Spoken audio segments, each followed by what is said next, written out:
River City Ransom is a game that I remember so fondly growing up. Though back in the day I didn't understand it completely, a lot of its mechanics were foreign to me, I wasn't sure how to beat the game. I enjoyed the gameplay, the leveling up, and the playing with a friend. Even if we didn't know how to continue, it was a blast to play. And one of the things I was upset about was we never saw a second game. To this day, Street Gangs is still... Hang on a minute. To this day, River City Ransom is one of my favorite NES games of all time, and in that video that I made on it quite a few years ago, I mentioned how upset I was that we never saw the sequels, and that I hoped an indie developer would give us a spiritual successor. Well, it turns out a lot has happened since that video. The wonderful people over at WayForward have brought to us River City Girls, where you can play one of two of the... well, River City girls. Their boyfriends, Kunio and Ricky, have been kidnapped, and it's your job as either Kyoko or Misako to beat up everyone in the entire town in order to rescue them. Was I the only one that saw this game and thought it didn't look like River City Ransom in the slightest? I mean, don't get me wrong, playing through it, I definitely see the elements of RCR. It's a free-roaming beat-em-up where you earn money and buy food for stats. That's basically the core mechanics of any River City game at this point. Unless, of course, you're River City Melee Mac... What the hell is this game? The first departure for me was the art style. Whereas usually the games go for a somewhat chibi style, River City Girls goes very anime, which is fine. I love the way this game looks. I think the pixel art is incredibly detailed and exceedingly colorful, and I love that. And of course, that could entirely be the point. It's in the same franchise and the same world, but with a different spin on it, or a different perspective. My takeaway is, to me, it doesn't read River City Ransom, but I still really like the art style. Your mileage may vary on that one. Anyway, I'm getting ahead of myself. Let's go back to the beginning, where we start in River City High School. Misako is in detention, and Kyoko doesn't go to this school. Why are you here? They receive a message with a picture of Kunio and Ricky being taken. For anyone used to the English releases, that's Alex and Ryan, by the way. Determined to rescue the boys, the girls decide to leave detention and fight their way out of the school. This is where the game teaches you how to play, with little prompts with a reference to the first, of course, and it certainly won't be the last. Going through the school, I could already tell I loved how the combat felt. Every move was quick and punchy. Well, I mean, I'd hope so.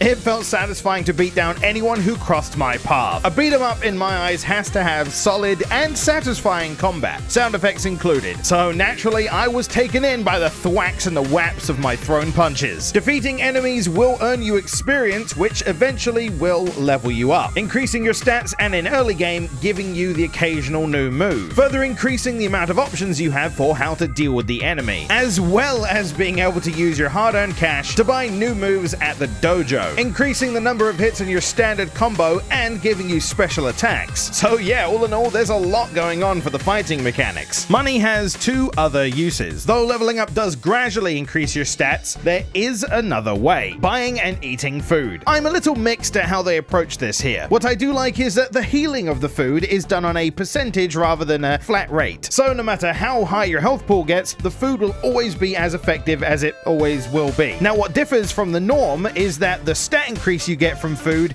is only the first time you eat that food. Say you find that burger that gives you +1 strength, you can't shovel 50 of them into your mouth to get +50. Not entirely sure how I feel about this change. On the one hand, I know it's probably to avoid just stacking one thing and overpowering the game, but there was a bit of harmless fun in doing that too, so there was also no real way to feel the effects of these stat upgrades. No values to your damage or numbers for your health bar, and my belief is the game ramped up the strength of the enemies every time you beat a boss, which kind of made the fights all feel like they took the same amount of time. The only real way I found to really see the difference is going into the end game with a fairly fresh character. And the last option for money is buying accessories, which honestly I didn't do that much of. These provided passive effects, such as slowly regenerating health as you walk around. And sadly, none of them ever leaped out at me as a must-have buy, and a majority of the ones I used were dropped from bosses. In my opinion, you just save up the money to eat as much as you can. So although I think the leveling and stats side of things could be improved on a little bit, it more than makes up for it for having really satisfying fighting. But it does have some drawbacks. I quickly picked up on the fact that I picked up on the enemies a little too easily. No, I was just going in to beat someone up, not to pick him up, and I swear sometimes I managed to do it from their little toe or something. The whole process slows you down just enough for the enemy to get that cheeky hit in, and it's all because the pickup button is the same as the light attack one. I just wish the grab feature was assigned to a different button, maybe on the heavy attack, so I don't do it quite as often. The original only did it like this because of its lack of buttons. But this leads me into my bigger issue. Well, it would have, had I not taken so long on this video. They have,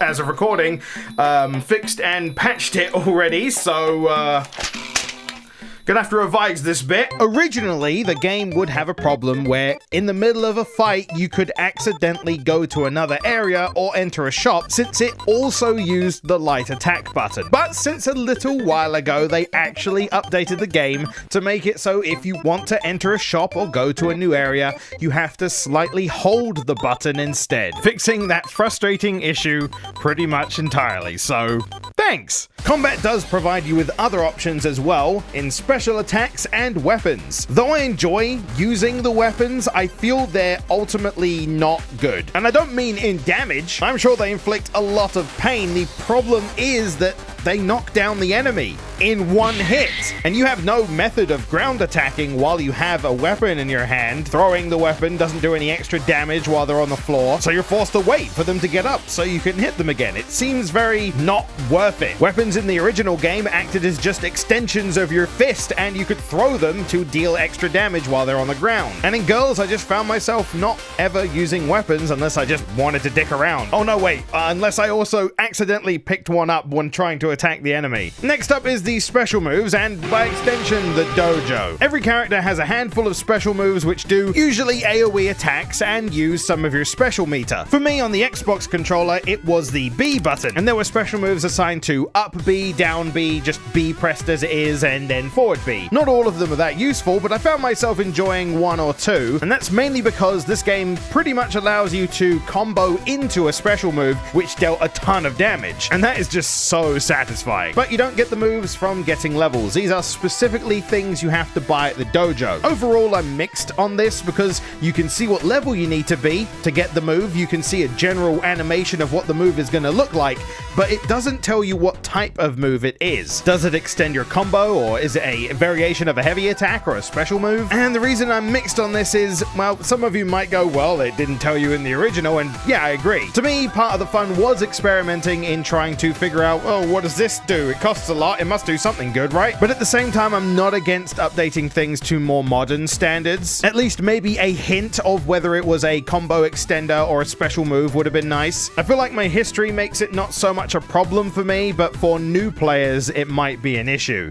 Am I being too hard on the game? I'm not exactly sure, because my connection with the original makes it so that some of these changes feel off, but I don't want to come across as like I dislike the game. I suppose maybe I'm being overly picky because of my connection with the first game. Well, in that case, let's talk about some of the things I really like. As I've established already, I love the fighting. It feels good to beat up your enemies. I love the way you can combo into special moves and vary up the way you pummel the enemy. That's great. And of course, it being a River City game, yes, I love every single nod to the series and its beat 'em up partners. I mean, Billy and Jimmy are the two dojo trainers. That is perfect, as well as them being voiced by the Game Grumps. Please enter.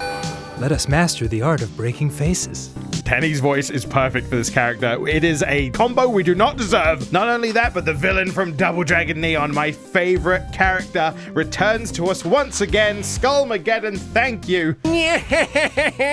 Welcome to my pawn shop. Is that a talking skeleton?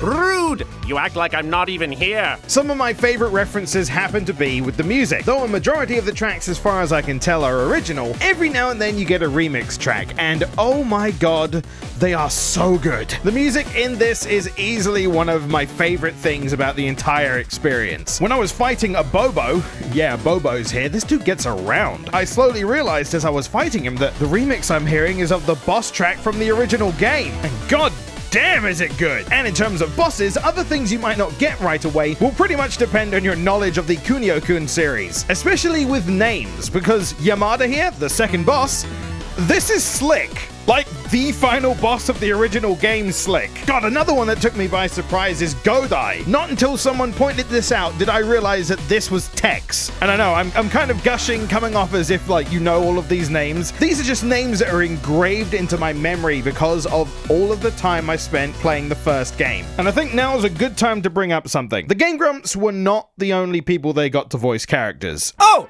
I'm no creep. I'm Godai. Is that supposed to mean something to us?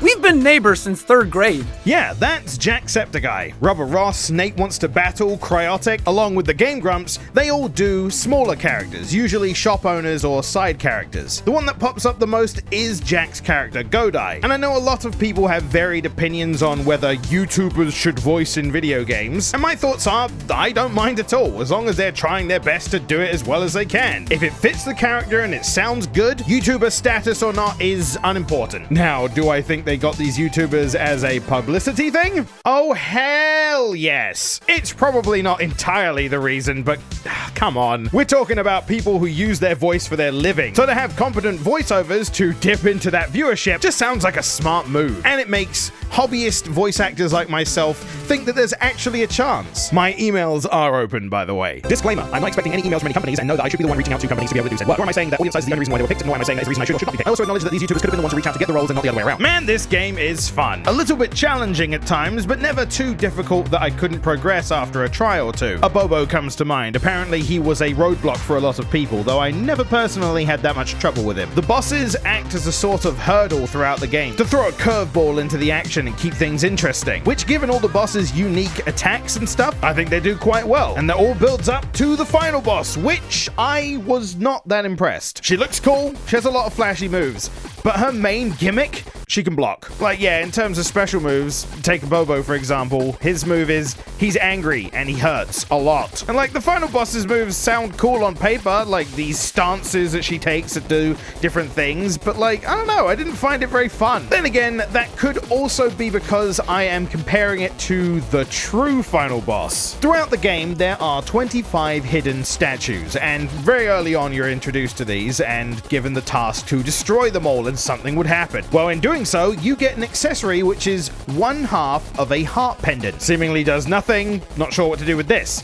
Beating the final boss gives you the other half. So like any true gamer would do, I equip them both and go to the final boss area once again. Oh, it is time to get my sweet revenge on these two. These are two characters that have been getting in your way and making fun of you pretty much the entire game. They also claim to be the girlfriends of Kunio and Ricky. And the fight with these two is just way more interesting, plus I am a big fan of their boss theme, and I've always been a bit of a fan of that gimmick of, oh no, you've defeated my friend and now I am stronger for the last health bar. Defeating these two now actually unlocks a different ending, whereas before you would get the same ending as if you beat the game normally. They added that in the same patch they fixed the issue I had. You kick the bad guy out the window, crash into the men's sauna, I think it is. They're like, WTF mate, and then they're like, we don't know who you are, we're gonna go and find some girls, okay bye. But now the other ending actually has Kunio and Ricky go out with the two girls, ultimately making it so all of that hassle was worthwhile. Do I like that they made this change? Well, I feel like there is something nice